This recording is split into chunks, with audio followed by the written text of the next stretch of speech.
Bismillah. Assalamualaikum warahmatullahi wabarakatuh. Alhamdulillah nahmaduhu wa nasta'inuhu wa nastaghfiruh wa natubu ilayhi wa na'udzu billahi min shururi anfusina wa sayyi'ati a'malina man yahdihillahu fa huwal muhtadi wa man yudlil falan tajida lahu waliyan mursyida. Asyhadu an la ilaha illallah wahdahu la syarika lahu wa asyhadu anna Muhammadan abduhu wa rasuluhu la nabiyya wa la rasula ba'dahu. Allahumma sholli ala Muhammad wa ala Muhammad kama shallaita ala Ibrahim wa ala ali Ibrahim innaka Hamidum Majid. Alhamdulillah para ikhwan akhwat yang dirahmati Allah. Sore ini awal pertemuan kita kembali di majelis ini. Insya Allah ini kita anggap dan kita jadikan sebagai majelis terakhir untuk tema semacam ini. Tentu ini bukan berarti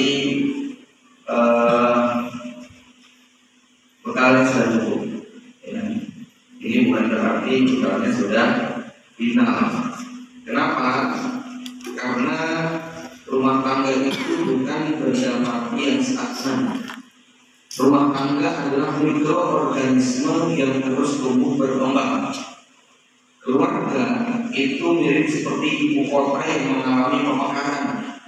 Kalau kita tidak rajin untuk mengupgrade, kita tidak rajin untuk meningkatkan kualitas menambah ilmu, perlu dicatat tidak ada satupun manusia yang emosinya stabil, flat, senang terus itu kan, apalagi perempuan, ya. Perpindahan dari senang sebel, dari bahagia kepada kecewa, dari gembira menjadi terluka, dari riang gembira menjadi kecewa itu sangat cepat sekali. Bahkan yang antum masih ingat yang namanya perempuan itu mirip seperti apa? Masih Mas Bang? Seperti ibu kota yang cuacanya selalu berubah-ubah. Wanita adalah ibu kota yang cuacanya selalu berubah-ubah, dari panas ke dingin, dari terik tiba-tiba menggelap, dari menggelap tiba-tiba petir menggelegar, tahu-tahu hujan deras, tahu-tahu berhenti, tahu-tahu terang kembali, tahu-tahu angin kencang, cepat sekali. Ya. Yang namanya perempuan dan laki-laki adalah penduduk kota tersebut yang harus siap dengan segala perubahan cuaca. Ya. Cuaca tanggal 1-2 beda dengan cuaca tanggal 27-29, ya. Itu beda sekali, ya. Cuaca ketika sedang hamil muda dengan hamil tua sama bertahun-tahun hamil itu beda cuacanya, ya. Cuaca ketika punya anak banyak dengan punya anak sedikit itu beda. Cuaca ketika sedang mau haid, ya. Contoh saja nih mas-mas pasti nggak berpikir, ya, jangan kok mas-mas yang sudah berumah tangga juga banyak berpikir. Saya beberapa kali melakukan uji tes ataupun riset yang semacam uji apa ya, siapa di antara bapak-bapak yang mencatat jadwal haid istrinya itu bisa dihitung hampir nggak dengan dia mencatat. Maksudnya jadi jarang yang kemudian menghafal jadwal haid istrinya. Mengapa dengan syarat Anda supaya bisa pasang kuda-kuda kalau dia emosi dengan tiba-tiba gitu, ya. Oh ini tanggal 29 biasanya haid ini. Nah itu tanggal 28 udah mulai diajak praktek langsung tanyain pembalunya sudah cukup belum, ya. Nah, itu bisa meredakan, Anda bisa tidak mengalami badai yang tiba-tiba, gitu kan. Karena perempuan mau haid itu tiba-tiba saja melihat jemuran shampoo itu sudah kayak wah sekali pikiran, gitu ya. Apalagi kemudian ini kalau belum ngerasain nanti kalau sudah bersuami suasana haid dan sebagainya, belum suami saja kalau mau haid itu kan sering aneh gitu ya. Mau marah dimarahin, mau kecewa nggak ngerti harus melupakan kepada siapa, karena ada perubahan hormon. Nah, orang yang yang tidak mengupgrade kemampuan untuk memahami pasangannya, maka dia nanti akan tersesat walaupun sudah hidup bersama. Ya, para teman-teman yang dirahmati Allah, saya buat ilustrasi sederhana ya. Di sini yang belum pernah taruh ya, mbak-mbaknya yang sudah pernah taruh. Oh, belum pernah juga, tadi belum pernah semuanya ya. Ya, kalau apa berarti ya. Bukan apa sih, apa satu ya. Saya sudah 6 tahun sekolah di Turki, Solo. Toko saya ada di Turki. Hanya sekitar 500 meter lah dari pondok Al-Mu'min Turki Solo. Ya. 30 tahun yang lalu, yaitu tahun 93 atau 94, saat itu kami kelas 2 ya, lulus kami tahun 95. Jadi mulai tahun 95 lulus, barulah kami balik lagi ke Turki tahun 97. Saya cari kontrakan di Turki tahun 2000, dan kami mulai beraktivitas di Solo tahun 97. Nah, kawan-kawan saya itu ada yang bertahun-tahun tidak pernah datang ke Solo. Pas kemarin reuni 25 tahun di tahun sekitar 2020 ya, atau 2019 ya. Jadi kita sudah sekitar 25 tahun itu lulus dari pondok. Nah, kita reuni ya. Maka pada saat itu ada yang menarik ya. Kawan-kawan yang tidak pernah ke Solo masuk ke Solo kira-kira kaget sekali. Ada banyak sekali bangunan baru, ada banyak sekali gedung-gedung yang bermunculan, yang tadinya sawah, yang tadinya kebun tebu, sekarang berubah menjadi perumahan. Ada masjid besar dan lain sebagainya. Pondok rombak total, masjidnya hilang, kelasnya hilang, kamarnya hilang, ganti lantai 3, ganti masjid lantai 2, dari rumah kami belajar hilang semua, berubah menjadi lapangan.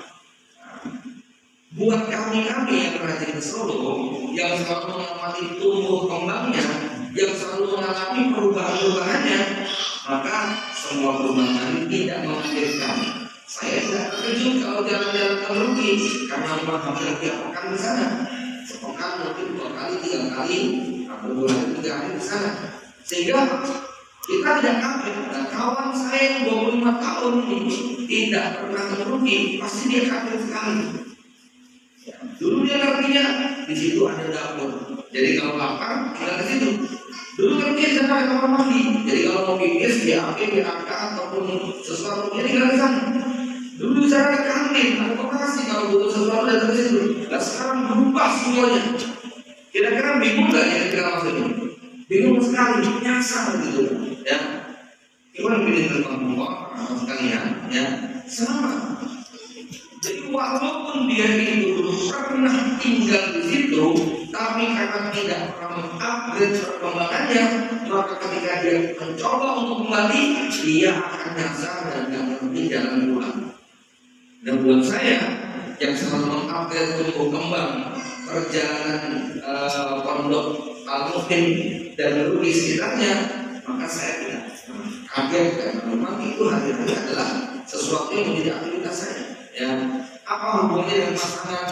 Nanti Anda akan menyaksikan berapa banyak orang yang sudah berumah tangga 5 tahun, 10 tahun, 15 tahun, 20 tahun, bahkan lebih, tapi dia merasa asing, merasa aneh, merasa kesepian, bingung gimana ya cara ngomong sama istri. Istri juga bingung, diempat bertahun-tahun. Dia nyasar, gak ngerti perkembangan hati suami. Suami gak ngerti perkembangan hati istri. Ternyata selama 10-20 tahun rumah tangga banyak sekali perubahan-perubahan. Apa yang berubah? Karakter, watak, mental istri dan suami banyak sekali. Ya, tempat kerjanya, teman mainnya, bacaannya, tontonannya, kemudian keadaan keluarga besarnya, baik itu adik-adiknya atau mungkin ibu bapaknya, itu sangat mempengaruhi perubahan suami. Sebagaimana istri juga demikian. Nanti Anda nih habis nikah, bulan madu, belum punya anak, ya, datang suami cium tangan, gitu ya, jaketnya dilepas, bukan badannya digedein, gimana capek kerja. Iya, itu bulan pertama, bulan kedua, bulan ketiga, ya. Ingat ya, kepesonaan, kasmaran, kesemsem itu maksimal 2 tahun berada. Ya, setelah itu akan mulai membiasa. Setelah itu Anda akan menganggap dia sudah bukan lagi kekasih. Ya, orang kalau itu kekasih, adanya rasa rindu, kangen, pengen kumpul, pengen dekat, pengen nempel. Itu suasana kalau bisa dipertahankan rata-rata yang akan 2 tahun saja. Selebihnya nanti mulai membiasa. Apalagi kalau tidak dirawat dan tidak dijaga, sepekan saja sudah bosan rasanya. Ya. Nah, jadi ketika nanti sudah berumah tangga sekian tahun, akan ada perubahan. Anak 2, 3, 4, 5 masuk rumah kira-kira masih disambut nggak? Mau masuk rumah? Bentar. Tolong gabung sama tabungan jangan sekalian, jangan masuk aja. Sambut aja kayak gitu mas, gitu ya. Bukan lagi disuguhi hidangan, gorengan, gitu kan. Ya dulu kan ketika belum punya anak, sekarang sudah 5. Ya, mungkin Anda masuk ke rumah, namanya pengantin baru akan menyaksikan tempat yang bersih, nyaman, harum, rapi. Ya belum banyak perabotannya. Besok punya bayi 3, sudah dibayangkan permainannya becek-cekan kemana-mana, gitu kan? Ya, entah itu pakaian, entah itu kerudungnya, entah itu mainannya, makanan minuman yang kita tahu sendiri anak kecil kayak apa kerjanya. Ya. Nah, ini kalau tidak belajar tumbuh kembang psikologi pasangan, Anda akan nyasar walaupun itu istri Anda sendiri. Ini yang dikatakan perlunya mengupgrade. 2 hari terakhir saya kedatangan 4 pasien, ya, 4 klien, yang pasutri maupun yang datang sendiri. Terakhir itu yang pada asap kemarin dari Sabtu, ya, pasutri yang sudah hampir 20 tahun kayaknya, karena suaminya dulu menikah umur agak tua, 39 tahun, sekarang umurnya sudah 57 tahun. Jadi kurang lebih dia sudah hampir 20 tahun pernikahan. Ya. Nah, sang istri baru kali kemudian mengungkapkan semua. Aslinya saya lihat ibarat perasaan sudah menjedam di sini. Bingung mau menyampaikan gimana. Suami saya kok kayak gini. Sudah umur 57 tahun sama 51 tahun, bayangkan ya. Tapi si istri ngomong selama bertahun-tahun dia merasa suaminya tidak pernah memberikan respon dan jawaban atas keinginannya. Jadi ketika istri mengaji, baru disuruh dan terbuka bahwa selama ini banyak sekali kedoliman suaminya. Banyak sekali harapan istri yang tidak dipenuhi. Dan ketika sore itu kami maafin, saya ada masalah mau ceritakan.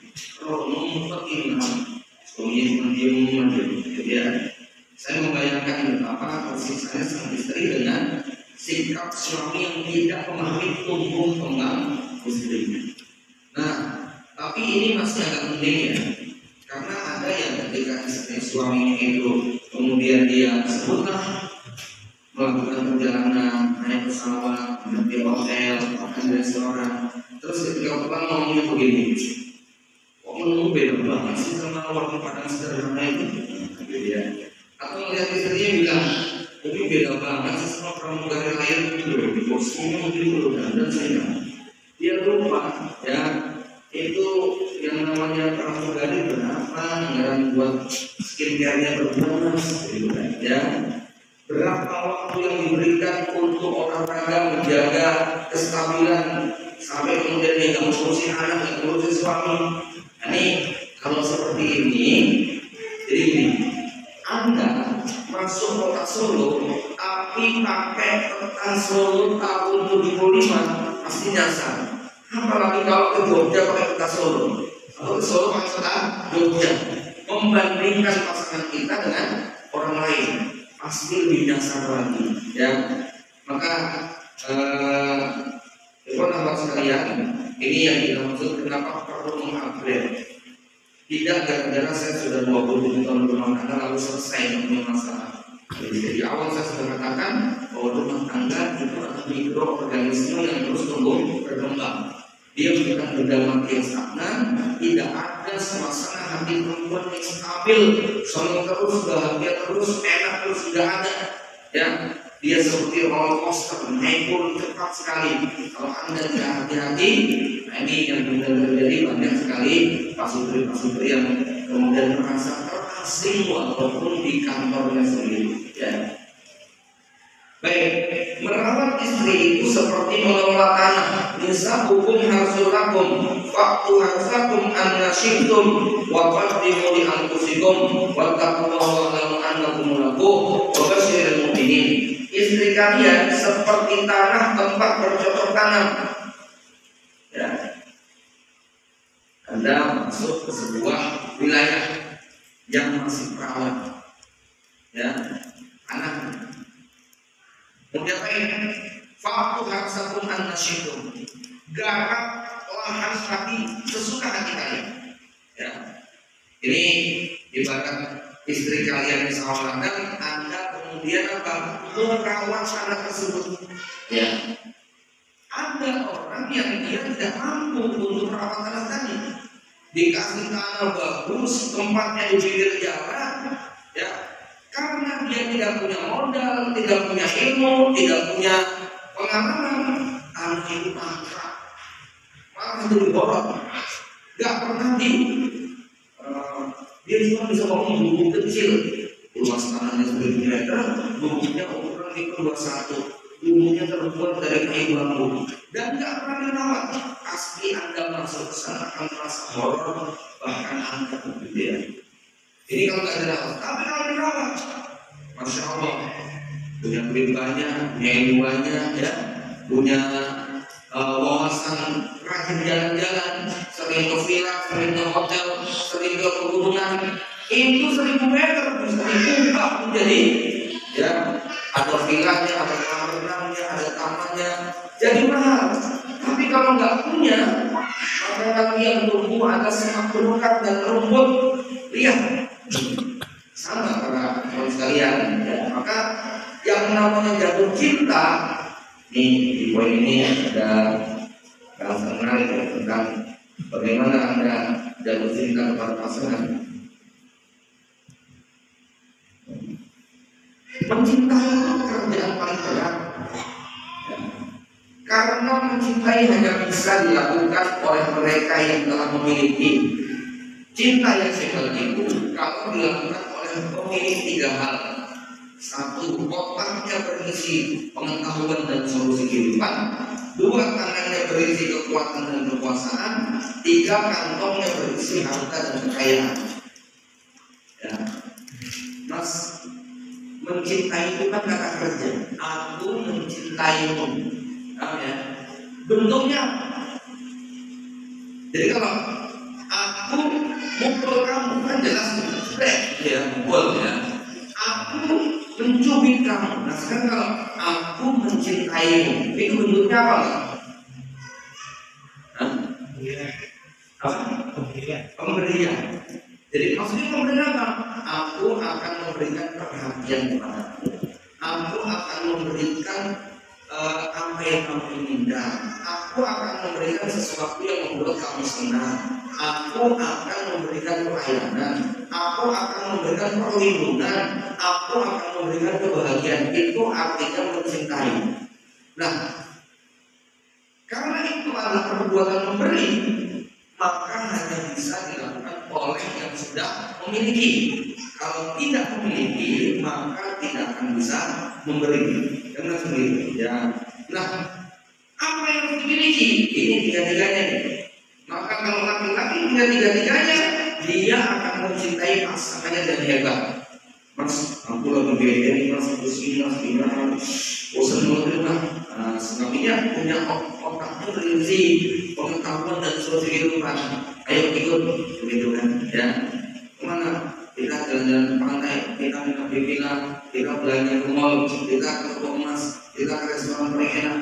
Ya, yakin perempuan kehidupan itu nggak mau, gitu kan? Ya, punya solusi. Tangannya berkesempatan. Loh, naik apa? Nah, ya, ada mobil, gitu kan ya. Saya bisa mobil kok, mobil ada bensin penuh. Terus itu apa? Untuk apa? Ini kantor penuh. Ya, mau apa? Gitu ya. Nah, orang yang punya tiga-tiganya, maka dia akan bisa mencintai Tuhan. Kalau nggak punya, keterampilannya cuma satu, PHP, menjadi mulut, gitu ya. Maka ini ya, dalam kelas lain, ya, kalau kita melihat nih, komposisi cinta itu ada tiga: satu, ide dan gagasan; dua, emosi dan perasaan; tiga, aksi dan tindakan. Semuanya dibutuhkan untuk membuat objek yang dicintai semakin tumbuh berkembang. Anda dikasih lahan, tapi Anda nggak punya benih, Anda nggak punya pupuk, Anda nggak punya air, Anda nggak punya campur, Anda nggak punya alat gajah, itu kira-kira tanahnya jadi apa nggak? Ya semua belum sama manusia. Tapi kalau Anda punya benih, Anda ngerti cara merawat, subhanallah, 10 tahun ditanam di duren, itu akan menjadi tempat indah sekali. Ya, saya punya kawan di Jumantono, ya.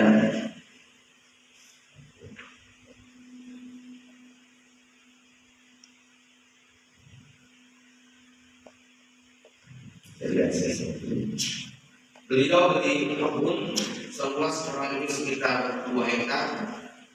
Lalu kemudian duren-duren lokal itu tebang semuanya. Tanahnya dibuat dibuat kehengan, kemudian dibuat jalan, kemudian diganti dengan tanaman durian montong. Ya, total dia mendatangkan ahli yang ngerti tentang dunia pertanian. Ini berarti dia punya ilmu kan? Ya. Yang kedua, dia punya kekuatan, datangkan bulldozer, datangkan ini. Yang ketiga, dia punya duit, gitu. Ya. Maka itu kebun dia, karena tiap tahun selalu diajak, ya, selalu diajak untuk panen. Saya tanya 2 tahun yang lalu, kebunnya sudah ditawar 20 miliar, ya, karena berisi 300 durian montong yang umurnya sudah 7 tahun, tambah lagi musangi sekitar 200 batang, ya, ini juga sudah mulai berbuah. Dia dulu modalnya habis 10 miliar, sekarang sudah ditawar 20 miliar. Ya. Kenapa orang jadi senang di situ? Karena punya 3 tadi.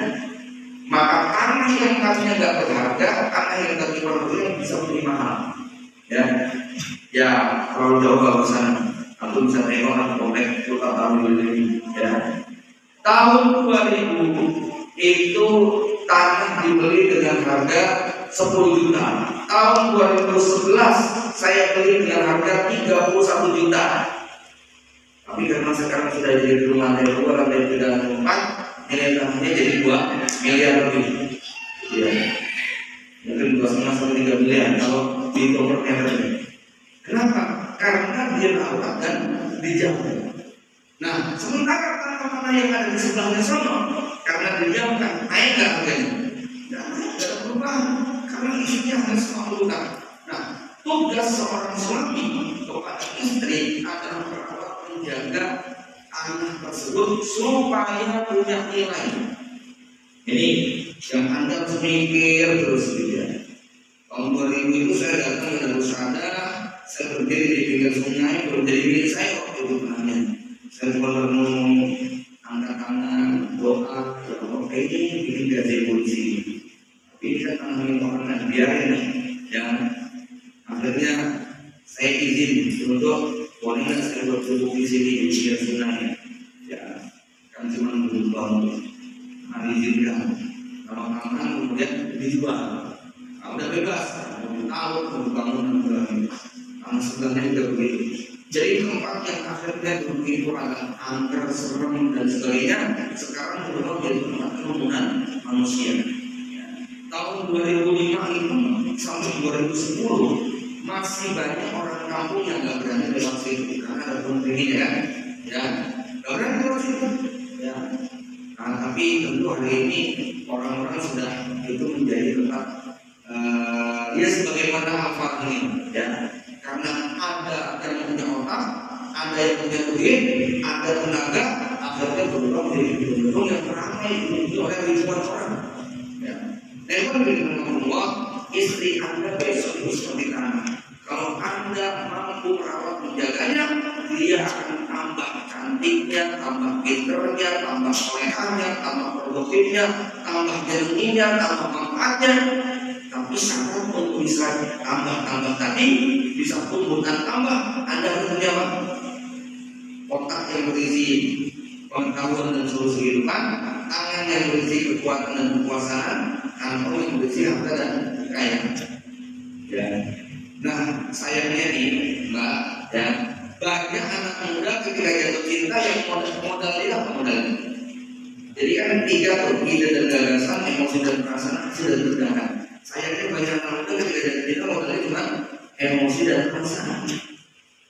Aku cinta kamu, aku sayang kamu, satu-satunya orang yang kamu, satu-satunya harapanku. Aku tidak memiliki siapa pun kecuali kamu. Akhirnya nikah. Kalau nikah kemudian diajak ke kontrakan, kemudian dijaga bilang kosong ngomong gak ada apa-apanya. Kata istrinya dulu, mas aku di sini, kamu sudah bilang, aku tidak memiliki apa-apa selain diri ini. Ya, barulah si istri kecewa. Jadi sayangnya banyak anak muda saat jatuh cinta hanya bermodal yang kedua, emosi dan perasaan. Cinta dengan modal kedua ini semata sangat rapuh dan kemampuannya hanya akan terbang pesona dan PHP saja. Ya, kembali kepada istri adalah tanah. Yang kedua, tanah itu macam-macam bentuknya, mas. Ada tanah pegunungan, ada tanah perengan, ada tanah pinggir pantai, ada tanah pinggir sungai. Nanti jenis-jenis bentuknya karakternya juga gitu ya. Ada tanah padas, ada tanah pasir, ada tanah kubur, ada tanah merah dan macam-macam. Tentu masing-masing tanah itu bisa menjadi bagus tergantung cara kita mengelolanya. Daripada pasir ditanami jambu, maka kira-kira mudah, ya. Kalau tanahnya padas, keras, ditanami sawah, mati, tidak bakal ada buahnya. Tanahnya basah, becek, ditanaminya kurma, begitu kan? Ya, nggak akan ada. Ya. Maka ini tergantung si pemilik tanah. Artinya istri itu karakternya beda-beda. Ada istri yang memang dia senang dengan sektor pabrik, ada istri yang senangnya masak-masak, ada istri yang memang senangnya hobi menjahit, ada karakter istri yang koleris, ada yang melankolis, jadi kalau berbicara watak, ada karakter istri yang manja, ada karakter istri yang memang pemberani, mandiri, gak perlu dibantu apa-apa. Kalau dibantu kalau merasa kurang nyaman, ya dia dari sejak kecil serta mandiri. Ya. Tentu ini menjadi tugas suami untuk mengamati terus. Ini sudah jadi setengah apa ya? Maka kalau Anda kemudian memperlakukannya keliru, tangannya pegunungan, puncak Lawu atau puncak Merapi, Anda bangun hotel bintang 5 di sana. Kira-kira anggarannya berapa? Wah, sudah nggak hitung anggarannya berapa? Ada yang hilang nggak ada yang? Nggak ada yang hilang, gitu loh. Anak muda duitnya terbatas, nggak mau keluarkan biaya banyak pemesanan suratnya di dirinya bebas ya, bukan di dalam hotel. Ya. Jadi puncak gunung ya bukan itu. Kalau bikin hotel harus cari tipe tanah yang di perkotaan atau di lereng pegunungan, kalau mau di panjang jalan kanan kirinya. Ya. Sebaliknya, Anda punya tanah, mungkin istri Anda ini kualitasnya seperti jalan sama kalian, ya. Pinggir jalan lain. Anda punya tanah semuanya 1000 meter di Selamat Riyadi atau di Ahmad Yani, pokoknya di jalan-jalan utama. Kalau di Jakarta itu jalan Sudirman atau Israel. Lalu kalau ditanami singkong sama tebu, kira-kira ada orang kaya yang punya miliar melihat peminatnya. Ya Allah, mana-mana gitu ya. Ini pamane anakku, ya. Ini pamane anakku, ya. Sudah tak bangun gedung apa namanya hotel, mall dan sebagainya. Dan ini sama nggak? Ada pasutri itu yang mungkin ya Ini kalau kita bicara realita, kita nggak berbicara tentang hukumnya. Saya bicara realita. Mungkin ada di antara antum yang mau SD, akhirnya setelah selesai kuliah reunian ketemu teman laki-laki yang seperti ini. Jadi teman SD-nya dulu sudah dia taksir gitu loh ya. Cuma SMP-nya beda, SMP-nya nggak tahu. Habis udah ketemu pas reunian, kaget lihat temannya ditaksir dulu, kondisinya merana banget gitu loh ya. Dan memakai sepeda ontel, yang sementara dia dan dia pakai apa? Ketika ketemu rasanya gimana? Ya Allah, apa yang aku ketemu kamu dulu? Nah, keluar dari setannya ya. Ya sama, lihat anak yang kayak gitu. Kamu dulu waktu di sekolah ranking 1, hafalannya paling banyak, sering maju di depan kenapa? Lalu sekarang jadi kayak begini. Maaf, suaminya cuma kabelan misalnya, atau cuma kulit kasar apa gitu kan? Ya, ada ini sangat potensial. Kira-kira begitu ya. Maka pasti orang yang punya duit, punya ilmu, punya pengalaman, bergerak punya orang kayak gitu. Ya, jadi ya, aku dulu keliru sama dengan suami kan dia gitu ya. Ada yang curhat-curhat ke saya gitu. Saya keliru dulu ya, soal dengan suami kan gitu kan. Nah ini ibarat kalau berkualitas, pembelinya nggak punya apa-apa. Gitu ya. Ya. Jadi ada tanah perungan, ada tanah perkotaan, ada tanah perumahan, ya. Maka suami hebat adalah yang mampu memberikan tempat air saja. Seperti tanah yang dirawat dan dikelola dengan baik, ia akan semakin mahal nilai dan harganya. Waktu nikah sama kita, kualitasnya hanya seperti 2 SD, 15 tahun rumah tangga, levelnya kayak S2. Nah ini suaminya berarti memang pintar mengelola anak.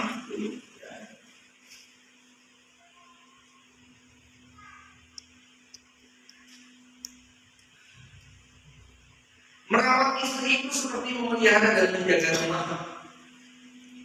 Senang ya kalau kita rumah bersih, rapi, wangi. Tapi aku tahu nggak, Mas, rumah kayak begini, 5 tahun dikosongin kira-kira jadi apa? Yang ini kalau kelawar, ya yakin itu rumputnya keluar nongol dari ini. Kalau 5 tahun nggak ditinggali, nanti keluar yang namanya rumput. Sawahnya itu akan penuh, ya. Kemudian debunya akan sangat tebal. Kemudian kamar mandinya mungkin sudah nggak karuan, serem kita masuk ke rumah mewah yang bertahun-tahun tidak pernah dirawat. Ya. Pintunya dibuka saja nggak bisa karena sudah karat. Ya. Gerbangnya di sana itu nggak bisa. Kenapa? Nggak pernah dirawat.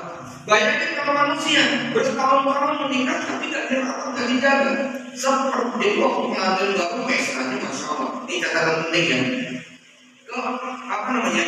Mahalnya pesta pengantin, besarnya mahal yang diberikan, mewahnya suasana waktu acara walimahan, nggak ada hubungannya dengan kebahagiaan dan rumah tangga. Nggak ada hubungannya. Ya. Artinya walaupun anggaran kita sampai 400 juta bahkan miliaran pakai artis, ada yang bertahan hanya bulan. Jadi ya, sebaliknya mungkin ustadzah, keluarga biasa nggak punya apa-apa, karena memang bekalnya dikumpulkan berkaitan ilmu dan ilmunya, maka bisa langgeng rumah tangga itu bisa langgeng. Ya, maka para ibu sekalian, kalau nanti Allah karuniakan Anda rumah yang bagus, ya, maka untuk bertahan butuh modal yang sangat besar. Kalau Anda nggak bicara merawatnya, maka rumah ini akan sangat boros, ya. Dan untuk merawat kira-kira biayanya mahal, Mas? Mesti mahal sekali, ya. Nyaman nggak kalau rumah kita kayak gini, ya, maksudnya, ya. Rumahnya berantakan, kotor. Tapi perumahan kayak begini bisa nggak disulap menjadi hotel mewah? Bisa nggak? Bisa. Datangkan alat berat, datangkan apa namanya kontraktor yang berpengalaman, datangkan arsitektur hebat, ya sama uangnya disiapkan semuanya. Bisa berubah semua, bisa kita serap. Maka kalau nggak ada perempuan jelek itu nggak ada. Yang ada perempuan yang nggak bisa kerja, karena nggak ada biayanya. Ya. Maka dalam hal ini tugas bisa nyaman untuk kita tempati. Nah, ada yang menarik di dalam analisa istri adalah rumah. Ya. Namanya rumah itu ada yang disapu pagi jam 7, jam 10 sudah berangkat anak. Ya kan? Ya, ketiga, empat, lima, balita semuanya baru disapu, kotor lagi, baru disapu, kotor lagi. Ya. Tapi ada rumah yang disapu pagi, malam itu masih bersih. Anggota saya ya disapu pagi 2 hari masih bersih, masih nyaman. Kenapa? Nggak ada penghuninya, ya. Saya nggak lihat 3 hari sekali, juga masih nggak ada anak kecilnya, gitu ya. Apa maksudnya? Teman-teman itu benar terus sekali. Anda punya rumah, tapi dia berjalan tiap hari kendaraan lewat terus gitu kan. Mobil sapu tinggal tiap hari, itu barangkali apa? Tetap kotor, gitu. Nah, setelah mencari analisa ini analisa rumah besar. Ini kayaknya kalau bersih harus di pintu kaca, kasih AC, ya buka tutup kembali, ada baru bersih. Ada kalau istri Anda nggak pagi-pagi, nggak sembuh-sembuh, buka HP ini yang ngomong, ada Tokopedia, sama itu keranjangnya penuh semuanya, ya. Jadi pertemanannya itu komunitas mama gosipnya itu ada 10 huruf, gitu kan ya. Ya Allah gimana gini nggak, bisa disayang, gitu kan ya. Emang nggak pernah ke mall, tapi kurang pakai datang tiap hari, gitu kan. Ini mungkin pertemanannya harus dibatasi, ya. Nanti dibuka itu history hidupnya, isinya berapa Korea semuanya. Bagaimana kita tidak kayak begini kualitasnya, gitu kan ya. Kalau yang dibuka itu adalah konten-konten pengetahuan, konten marketing, konten mendidik anak, mungkin akan beda di rumahnya. Begitu ya. Paling sekalian, jadi ini yang berikutnya nih, menarik dengan rumah. Anda perlu pahami. Ya. Biasanya nanti Anda pengantin baru langsung rumah megah mewah atau rumah mungil sederhana. Biasanya mungil sederhana. Ya. Saya bertanya, Mas dia rumahnya kurang berapa?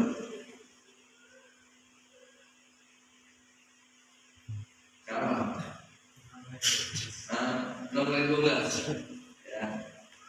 Saya pertama kali rumah tangga, rumahnya mungkin ini berdosa, ya, 4 kali 5. Kamar 1, ruang tamu nggak pakai kursi, cukup pakai pundaan, ya nggak perlu kamar mandi dari 1, ya. Pindah ke sini, kamarnya jadi 2. Tapi kecil-kecil kamarnya udah 2 kali 3, 2 kali 3, ruang tamunya masih pindah. Sampai punya anak 2, 3, 4. Waktu punya anak 1, rumah mobil sederhana itu bagaikan istana. Ya, senang itu rasanya. Punya anak itu bagaikan istana. Punya anak 1, makin sempurna istananya.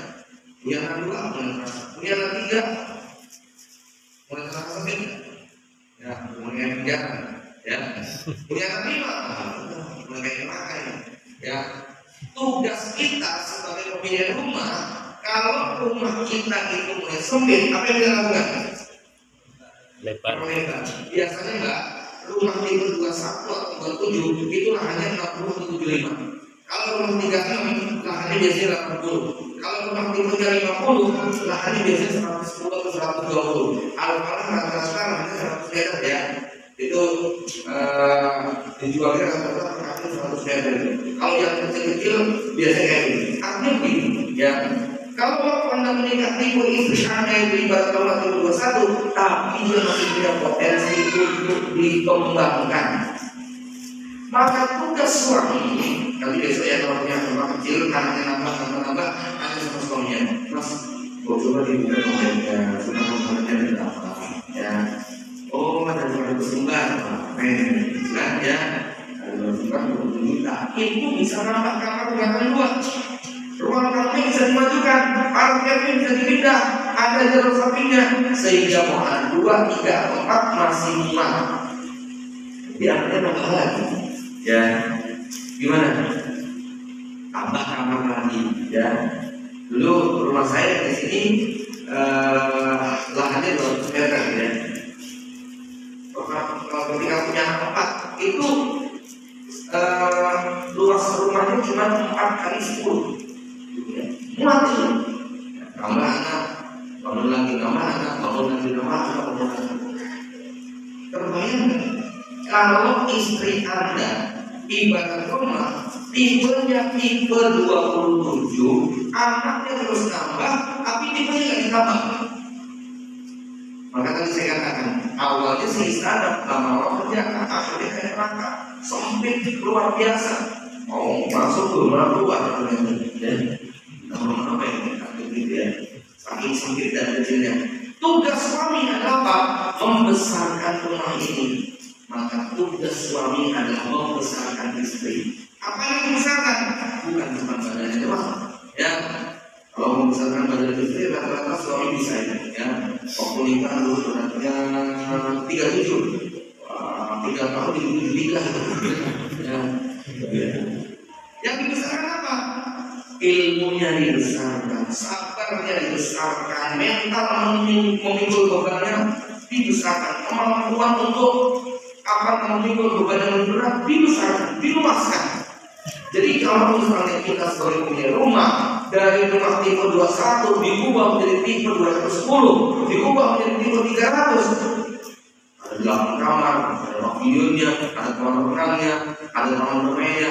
Mau punya anak 15 pun terasa tenang. Kami, kan bukan saya itu, tugas suami membesarkan istri. Ustaz, saya itu karena ini kalau tetangga belakang itu juga kalau sekolah. Gimana nih kalau tetangganya ini? Perlu ada.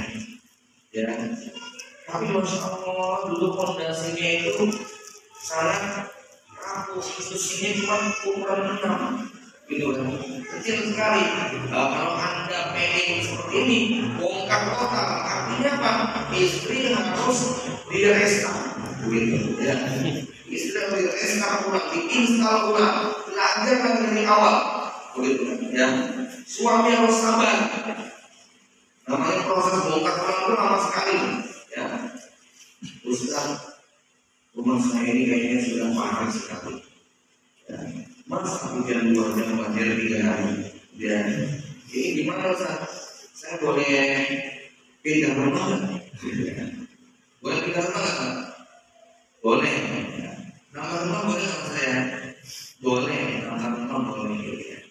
Nah, ada di kelak-kelak yang rumahnya banyak, kecil-kecil kayak kos-kosan gitu ya. Ya, kos-kosan tapi banyak. Kalau sebenarnya kalau saya satu tapi gede banget rumahnya ya. Jadi ada yang nambah rumah. Profesinya itu cuma mungkin maaf ya. Karyawan saya itu ada beberapa yang sudah rumahnya juga akhirnya. Ya sering daripada satu. Padahal cuma sampah. Ya mungkin dia tipe cinta rumah kecil tapi banyak. Ya apa kalau mampu merawat. Tapi saya ingin mengingatkan kepada para ikhwan yang mungkin terbetik untuk pengen nambah rumah. Sebenarnya istri Anda itu ibarat rumah tipe 21, tapi lahannya 1000 meter. Ini yang perlu dirawat. Amin. Perlu dikembangkan. Jangan buru-buru pindah rumah dulu. Enggak apa-apa kalau 10 meter ketemu semuanya.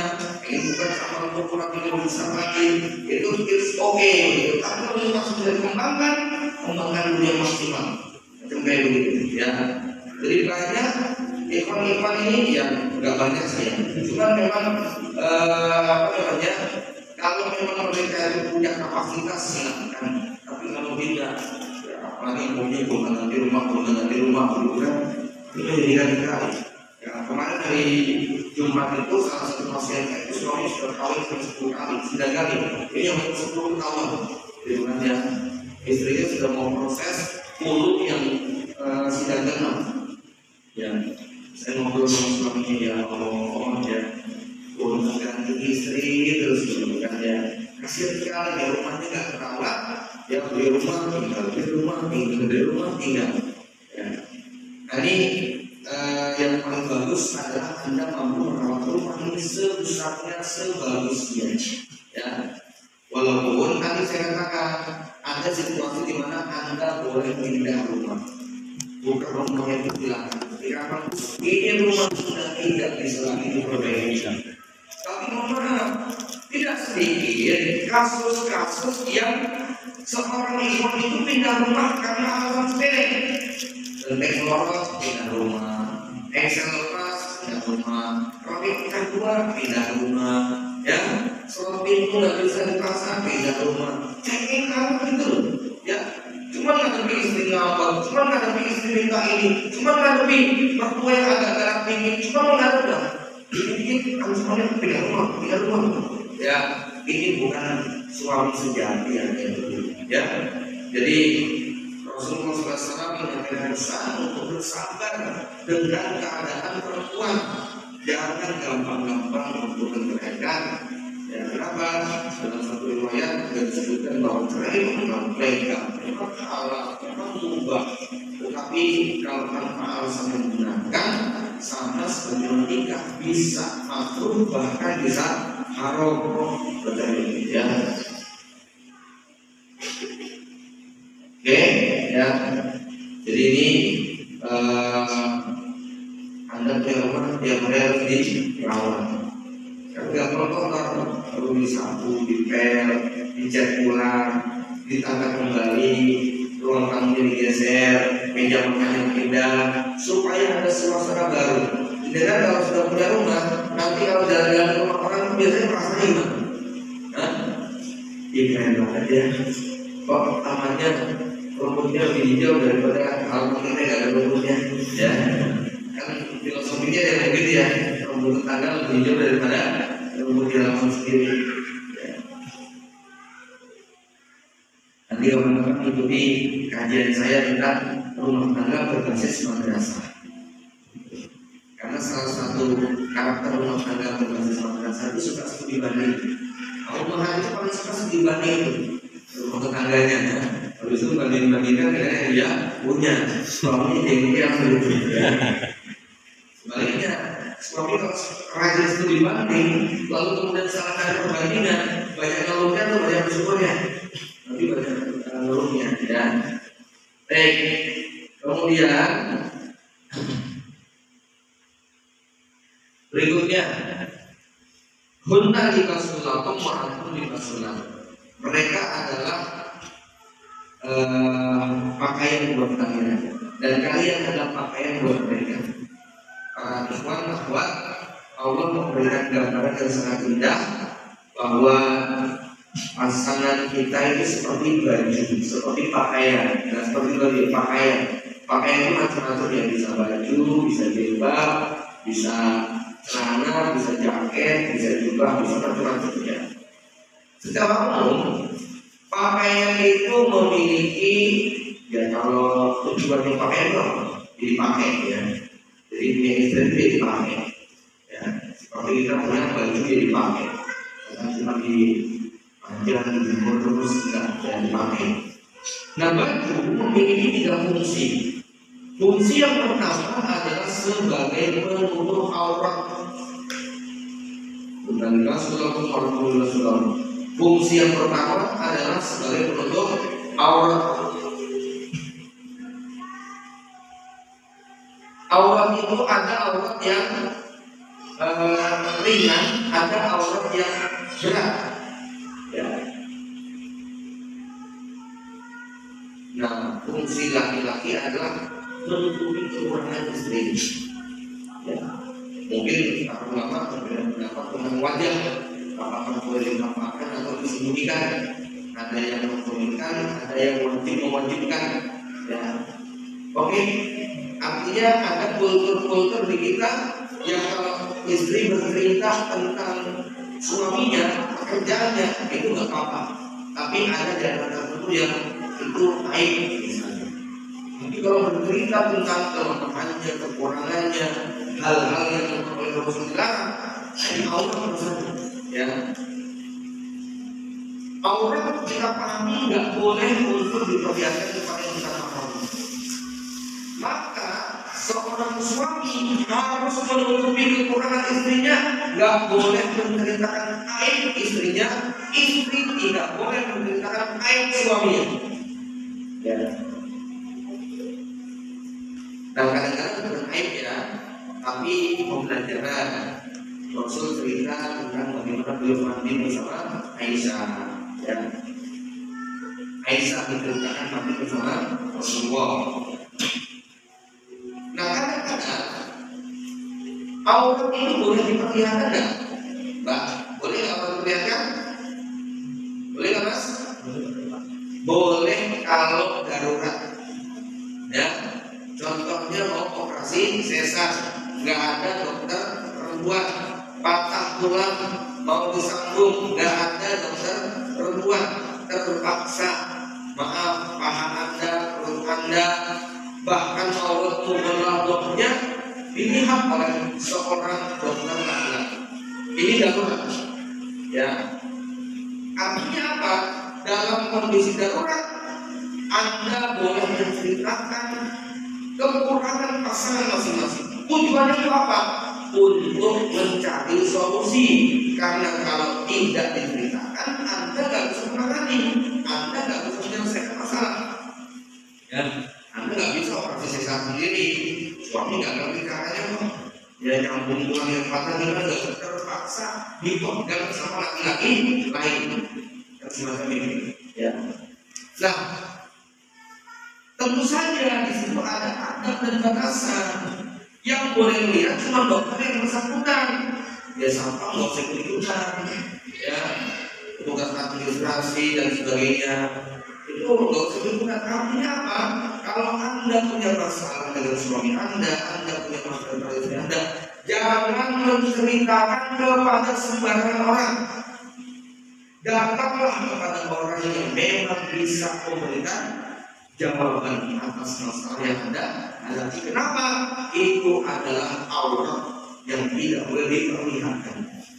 Jangan gampang-gampang buka aurat kepada sembarangan orang. Ya. Pertanyaan berikutnya,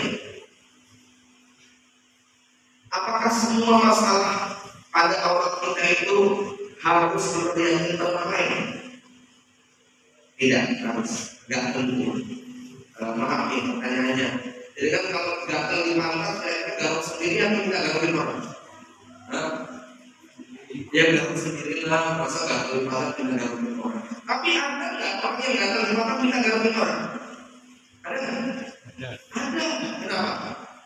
Tangannya dikunci, tangannya buntung, tangannya juga sedang berdarah-darah. Dia buka celana aja nggak bisa bergaruh, kan begitu? Nah, artinya ada rumah tangga yang Allah kayak di dari cerita, masalahnya tidak ngerti caranya, kan begitu? Ada orang yang bebannya luar biasa. Jadi yang kemarin itu ada dua klien yang datang, yang satu menurut saya masalahnya receh banget, habis nangis berdarah, terus sampai teriak-teriak tangannya mendung, saya udah ketakutan gitu aja. Ada suaminya disuruh diem aja, itu dia lebay bukan main gitu kan ya. Tapi ada yang pasti dua kali yang suami kami 9 kali dia tengah sedang ya Allah bu itu sabar. Jadi orang kami sedang begitu ya. Kuat sekali ya. Si istri ini lagi ngurusi kelahiran cucunya. Jadi ibunya adalah istri ketiga. Ya bapaknya ketika suaminya ketika nikah dia sudah bawa anak. Nah saat itu sang ibu sedang ngurusi anaknya suaminya yang mau lahiran. Suaminya malah ngurusi istri yang lain. Kawin lagi itu bagaimana tuh? Terus si istrinya bilang, Bin, aku titip anak ya. Aku lagi ngurusi cucumu ini. Aku lagi ngurusi anakmu mau lahiran ini. Ya. Dan ternyata si istri itu kaget melihat anaknya tidak terurus, tidak dikasih makan, tidak dimandi dan sebagainya. Dan dia mau pilih aku ngurusin cucumu loh. Kamu anak ini, ya kan tadi cuma bilang gede, tidak disuruh maafin sama. Ya, istrinya. Tapi dia ceritakan itu sama istrinya. Ya, kan ada beban gitu lah. Kalau ibu kuat sekali, dia mendengar, gitu ya. Tapi yang satu, nah artinya apa? Ada orang-orang yang sebenarnya masa sepele cuma gatel, cuma tadi tangannya buntung, kan gitu, paham ya? Sehingga apa? Ya Allah, hal kayak gitu perlu terjadi. Tapi ada yang obat luar biasa ditangani sendiri, paginya sendiri, diurut sendiri, pulang ke sana disambung sendiri. Ada yang kayak gitu. Ya kenapa? Punya ilmunya. Ini kalau bicara beban, ya bicara beban ya bebannya satu-satu itu banyak. Tapi cerita kan, karena punya ilmunya, gitu ya. Saya nggak pernah punya 12 begitu, tapi ada yang punya 2 saja lapor kemana-mana gitu kan, ya. Jadi ini kan makanya begini, kadang-kadang saya bukan menyalahkan dia aja, memang ilmunya baru segitu, gitu kan ya. Tapi seperti tadi, cuma gagal kayaknya gagal, tapi memang dia gagal bicara gagalnya bagaimana, ya. Oke, diurut ya. Jadi sebisa mungkin Anda menutupi aib pasangan. Jangan pernah menceritakan kekurangan pasangan Anda kepada orang, bahkan kepada orang tua dan mertua. Jangan siksa perasaan orang tua dan mertua dengan menceritakan yang gak enak-enak. Ya, ceritakan kepada orang tua yang enak-enak. Itu bagian daripada bakti Anda kepada orang tua adalah apa? Menceritakan yang baik-baik. Ya, ada kisah yang luar biasa ya. Seorang istri yang suaminya miskin berat sekali, ya. Gak pernah suaminya membeli daging, gak pernah suaminya beli makanan yang enak-enak. Suatu hari, ya, si istri diundang pesta keluarga besar istrinya. Sudah bertahun-tahun sudah berdaging itu masih belakang doang, ya. Nah, jadi saat itu dia disuguhi ada macam makanan yang enak-enak, begitu, ya. Itu kalau juga perempuan mesti mungkin wow nafsu gitu ya, pengen mencicipi makanan. Tapi si perempuan itu luar biasa, ya. Dia mengatakan, maaf ya, aku kok ini ya, aku pengen makan kacang sama dia lagi gitu, ya. Udah agak bosen, ya maaf. Bukan saya bosen sama daging, bukan nggak suka daging ya. Dia nggak mengatakan aku udah bosen, enggak. Dia bilang saya kangen pengen makan tempe.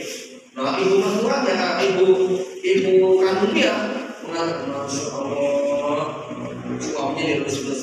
Terima kasih ya Mas, ya kamu sudah merawat anak saya sampai anak saya bosan makan daging, gitu ya.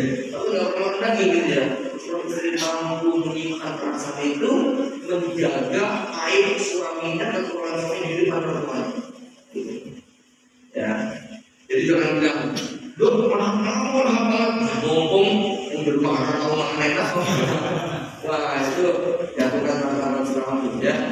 Ini menutup aurat. Yang kedua, sebagai pelindung dari panas dan dingin. Ya, suami sering panas kalau melihat perempuan lain. Ya, suami suka dingin kalau ketika dia capek dalam bekerja perlu dihangatkan, gitu kan ya. Kalau lagi panas perlu diademkan, kalau lagi kedinginan perlu dihangatkan. Seperti pakaian, ya. Istri itu ada yang mengatakan seperti kipas angin. Tugasnya apa? Untuk dipasin, ya.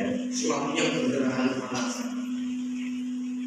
Oh, ternyata ada tuh. Yang kipasnya satu nyala itu nggak cukup, masih pemanasan. Wah, ini pasti kayak dulu ya. Kipas itu masih pemanasan juga. Perlu blower yang gede, ya. Jadi,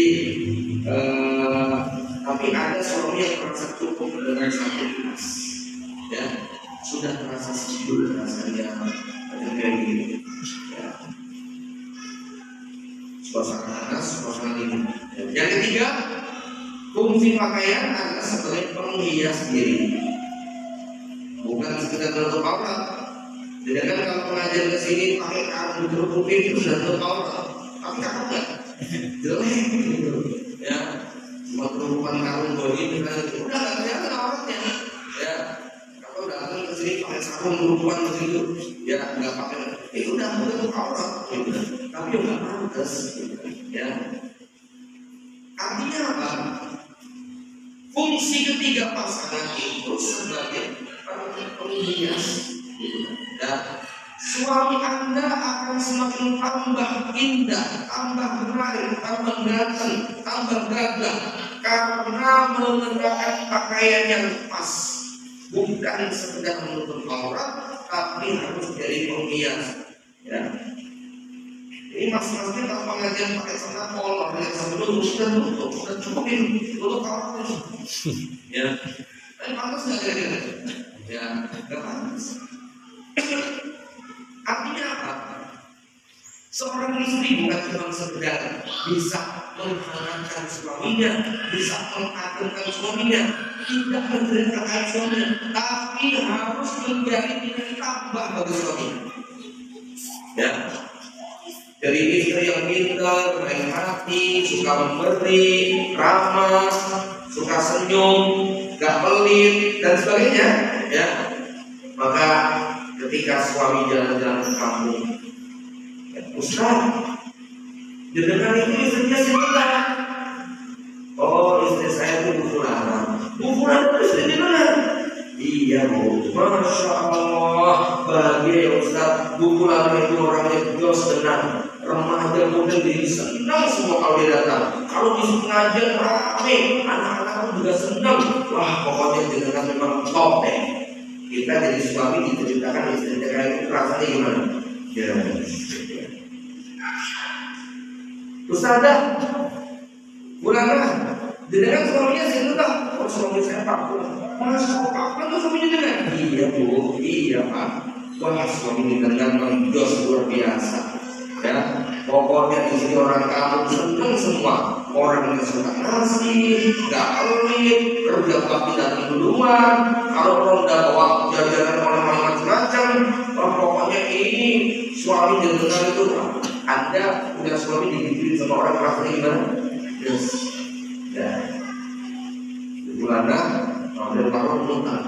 Kayak sama tau? Ya. Bujurnya sama tau? Oh, bujurnya sama itu. Oh, pantas ya. Oh, pantasnya ngutang yang pantas. Ya. Bujurnya yang ngutang kayak motor gitu. Ya. Kita tuh kalau kayak gitu mesti gak enak. Coba Anda punya istri ada digibahin yang jelek, rasanya gimana? Ya. Jadi pokoknya kalau dia datang jangan sekali-kali dikasih minuman, begitu kan ya? Sendal dijagain, gitu kan? Pokoknya kalau pengajian dia datang tasnya dipegangin, sendalnya diikat, ya kan biasanya hilang nanti, ya.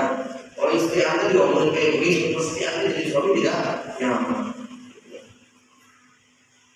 Kalau kita bersama orang pelan-pelan untuk dunia, ya, kenapa? Agak senang kita. Saya pernah ada kisah nyata yang Rasulullah suaminya menurut saya sangat memalukan dan menyulitkannya. Jadi apa?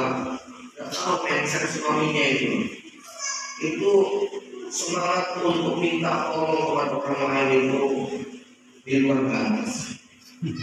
Ya. Nikah, apa yang dilakukan? Ya, makan pagi hari dia berkunjung ke rumah kawan. Mesti berkunjung di jam makan. Ya, istri lama bertemu sampai nunggu makan sarapan lagi keluar. Dia sudah, alhamdulillah, rezeki Allah mengaturkan. Kita setiap hari ini lagi. Ya ini kita hari ke rumah Tuhan, dengan ya. Pasti makan siang. Ya, sampai istri itu mengeluh apa terus dan terus gitu ya. Ya Allah, jadi ya memang rezeki itu sudah ada caranya itu kayak begitu. Ini sampai malu banget kenapa? Setiap dia berhari berbulan-bulan kerja suami kayak gitu. Ya nanti bilang lagi ini udah lebih minggu depan dia lagi datang terus tidak makan. Ya maka kita semua ini fungsi Anda sebagai perhiasan. Kalau perhiasan itu akan membuat keberkahan jadi tambah ganteng, jadi tambah cantik, gitu kan? Ya. Coba kalau Anda memakai pakaian baru, memakai pakaian yang agak keren, itu yang biasa jadi kelihatan cantik. Tadi Mas Pondok sama Mbak Pondok ini sudah semua, ya.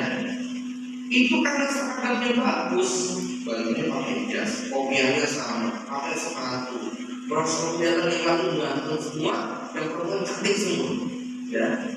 Kenapa? Pakaiannya cocok, gitu, ya. Nah kalau mereka kemudian datang meminta pakai kaos koko karena selutut, sendal jepit, kanan kiri beda warna, itu jadi akan jelek, ya. Maka penampilan Anda, sikap Anda, akhlak Anda membuat suami bisa terangkat namanya. Ya. Jadi ini penting, suami dan istri masing-masing harus menjaga kehormatan pasangannya. Ya. Baik, terakhir.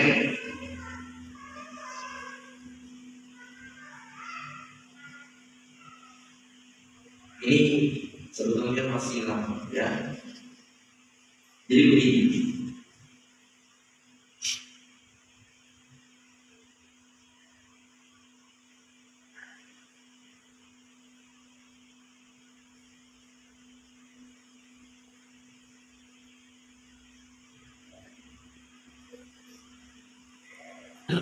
Angka nasional dari sekarang nggak apa-apa, ya. Nanti kalau sudah berumah tangga 10 tahun ada perubahan pada diri. Jadi nanti kalau ada nikah itu 10 tahun pertama pesona fisik itu sangat menggoda. Artinya di awal pernikahan gangguan dan godaan pesona fisik itu terasa. Suami dan istrinya, oh kamu beda sama yang di film. Istrinya bilang, oh kamu beda sama yang di majalah-majalah. Godaan fisik itu maksudnya, kalau Anda mampu bersabar terhadap kekurangan fisik yang belum sesuai harapan selama 10 tahun, nah, bab itu nanti agak kegeringan.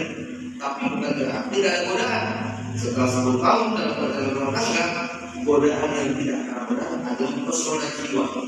Ya, jadi hal yang perlu mendapat perhatian lebih serius maka kalau usia rumah tangga kita berumur dari 10 tahun, ada godaan pesona jiwa lebih kuat ketimbang godaan yang bersifat pesona fisik. Jika pesona fisik sudah tidak mampu dipertahankan tanpa usia, maka pesona jiwa masih bisa terus dipindah walaupun sudah tua renta. Iklan Natasha skincare yang saya lihat itu bunyinya 42 kayak 24, ya. Usia 42 tapi penampilannya kayak 24. Ya mentok di situ, dia nggak berani menaikkan 52 kayak 25, apalagi 62 kayak 26 juga berani. Ya, kenapa? Pada akhirnya kita nggak bisa menahan laju tumbuhnya beban kita. Kita nggak bisa menahan laju kerutan di bawah mata kita. Kita nggak bisa menahan laju keriputnya kulit kita dan semua. Tetapi ada satu yang terus bisa kita rawat, kita perbaiki, bahkan makin tua makin mempesona, yaitu pesona jiwa kita. Ya, apa yang dimaksud pesona jiwa dalam hal ini? Pesona jiwa ini adalah tentang jadi pesona jiwa ini berbicara tentang kemampuan kita untuk merawat, mencintai, menyayangi, bertanggung jawab, memikul beban, saling berbagi dan sebagainya. Di zaman saya ada tokoh legendaris namanya Lydia. Ini dinobatkan sebagai wanita tercantik di dunia. Ya, suaminya namanya Pangeran Charles, namanya sekarang Pangeran William. Ya, neneknya itu namanya Ratu Elizabeth. Dia kan dinobatkan menjadi wanita cantik yang kemudian akhirnya ditinggal oleh Pangeran Charles. Charles memilih selingkuh dengan seorang perempuan bernama Camilla Parker. Dan secara fisik itu sejauh dibandingkan dengan dia. Tapi ketika Charles ditanya apa yang membuat Anda bermain hati kepada Camilla dan meninggalkan dia, kata Charles, saya lebih bisa berbicara dengan kamu. Dan dia memang cantik, cocok kalau diajak pesta dan undangan. Tapi undangan kan tidak lama. Habis itu kita balik ke rumah. Apa enaknya kita ngobrol dengan boneka Disney yang nggak bisa diajak bicara? Dan saya lebih bisa bicara banyak dengan kamu. Ya, Tuhan begini, apabila memang tua. Banyak bapak-bapak di usia 45-50 menghabiskan waktunya di pub, di karaoke, di bar, di diskotik, ngobrol dengan DJ-nya, ngobrol dengan bartendernya, ngobrol dengan pelayan perempuannya. Gak sampai selingkuh, gak sampai zina, cuma ngobrol aja.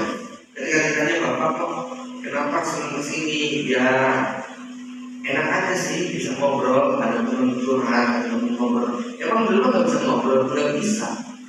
Ya di rumah ada ini aturan sama domelin. Jadi silakan perhatikan rumah tangga orang-orang yang usia kira-kira komunikasinya seperti apa. Ya, maka kalau di usia pernikahan yang sudah 10 tahun, kebutuhan kita nanti lebih banyak untuk berbicara. Walau sekalian, perlu mengetahui 90% rumah tangga isinya apa? Ngobrol tentang anak, ngobrol ekonomi, ngobrol tentang hati, ngobrol tentang pekerjaan, ngobrol tentang keluarga besar, ngobrol tentang mertua, orang tua, tetangga, isinya obrolan semuanya. Kalau kita tidak punya keterampilan bicara, nggak punya keterampilan ngobrol yang lain, ya ada teori orang yang tidak membaca buku 3 hari, omongannya nggak enak didengar, sebab ilmunya ilmu 4 hari yang lalu. Ya. Ada orang yang mengikut diajak NKLL atau NKLL. Pernah dengar nggak NKLL? Minum kopi lambat-lambat. Ya, buat capek kopi panas, duduk di ruang tamu, ngobrol dengan pasangan. Kalau enak diajak bicara, itu 3 jam nggak bisa habis. Tapi kalau anda ngobrol dengan orang yang nggak enak diajak bicara, itu kopi panas sudah dihabisin. Maka semuanya dia begini, jadi emosi aja, tinggal ya. Kamu belajar bagaimana cara ngobrol yang enak. Kamu buat pasangan kita nyaman untuk berbicara lama. Itu gitu. Dan ini butuh keterampilan. Nah, ada satu penelitian menarik dari seorang yang namanya Malik bin Nabi. Dia seorang pemikir peradaban Islam dari Aljazair. Dia pernah diminta untuk mengajari budak-budak Aljazair 130 tahun dijajah. Orang Aljazair itu kan Afrika. Afrika itu rata-rata kulitnya hitam atau hitam sekali, ya. Udah hitam, jelek, tidak sekolah. Masya Allah, kata Malik Nabi, senyumnya hambar, katakan matanya kosong, wajahnya tidak punya harapan, tidak bisa baca, tidak bisa nulis. Diajar sama Malik Nabi belajar membaca, menulis. Setiap harus belajar di foto, harus belajar di foto, harus belajar di foto. Sampai mereka jadi pintar, bisa baca, bisa nulis, bisa bicara, bisa orasi dan sebagainya. Dan penelitiannya mereka kata Malik Nabi, setiap bertambah 1 pengetahuan semakin indah wajah mereka bagaimana. Mbak Mami, Mas, kalau nanti berhenti belajar, yakin lama-lama jelek, gitu. Bukti bahwa orang rajin belajar itu tambah cantik, tambah ganteng. Anda bisa bandingkan foto atau TK sampai sekarang kapan mana? Ya. Sekarang coba dari TK sampai sekarang yang tinggal belajar ya enggak ini nggak cakep gitu ya. Banyak loh gelandangan pengalaman di pangkalan merah yang sudah ketinggalan tapi kelihatan jelek. Yang perempuan cantik juga kan nggak belajar jadi kotor jelek hitam pakaiannya begitu. Coba jadi apa pengaji cadangan buat kelihatan cantik sekali gitu ya. Maka kalau kita sudah berkawan rumah tangga sekian lama, tentu jangan terlalu menghabiskan waktu untuk perawatan fisik, perawatan otak itu juga penting, perawatan jiwa penting. Gak enak loh diajak ngajak ngobrol pasangan yang gak nyambung itu enak sekali. Ya, maka kalau punya pasangan yang enak diajak ngobrol, klien saya banyak yang ganteng dan capek itu banyak sekali. Tapi mereka kemudian apa? Yang orang dalam hati saya, kamu tuh dan lagi cantik, apa namanya? Tapi curhatannya saya kasih sendiri ngomong nggak nyambung, logikanya nggak jalan. Ya makanya saya tuh nggak pernah mau berantem dengan suami saya. Kenapa? Kalau dia pasti kalah, gitu kan ya? Nggak pernah bisa nyambung. Tapi ya saya sudah kuat dengan suami kayak gini. Ya, jadi ya suami juga begitu. Maka nanti kalau sudah berumah tangga jangan pernah berhenti untuk belajar. Ya, terutama untuk laki-laki karena Anda mengambil kebijakan. Perempuan menganut bagaimana laki-lakinya. Jadi sebagian besar curhat sama perempuan karena suami belajar ketika sudah berumah tangga. Demikian kalau kita bermanfaat, kalau kita sudah maghrib, kalau kita ada, assalamualaikum warahmatullahi wabarakatuh.